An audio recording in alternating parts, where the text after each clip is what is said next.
დაცხა, მაგრამ ნახოთ დღეს რა ხდება. ვიწყებთ აფხაზეთიდან, გაგრაში 26 გრადუსი, წვიმს, სოხუმში წვიმს და ტემპერატურა იგივე. ზუგდიდში 25 გრადუსი და ასევე წვიმა შეინიშნება, მესტიაში წავდარი გვაქვს და 16 გრადუსი. ფოთშიც ასევე წვიმიანი დღე და 25 გრადუსიო გვამცნობენ სინოპტიკოსები, ბათუმში წვიმს 24 გრადუსი.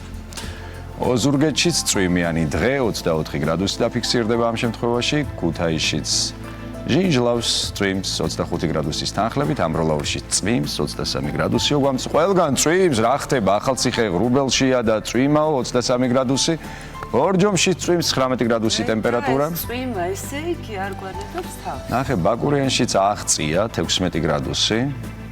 გორში 24 გრადუსი და ასევე წვიმიანი დღეა, ცხინვალში წვიმს და 23 გრადუსი ამბობენ სინოპტიკოსები. ამ მოსაწყენი ამინდის პროგნოზია რა არის ეს? სტეფანწმინდაში 16 გრადუსი და ასევე წვიმა. გუდაურში წვიმს და 12 გრადუსი. კარგი, ავდარია თელავში 24 გრადუსი, წვიმს აღარ ვიტყვი. რუსთავში 28 გრადუსი და ასევე წვიმიანი დღე. და ნალექი. და დედაქალაქშიც წვიმა და 26 გრადუსი. ესე იგი, არ ვიცი, რა ვიცი. ძალიან ესეთი ერთფეროვანი დღე გვაქვს მთელ საქართველოში.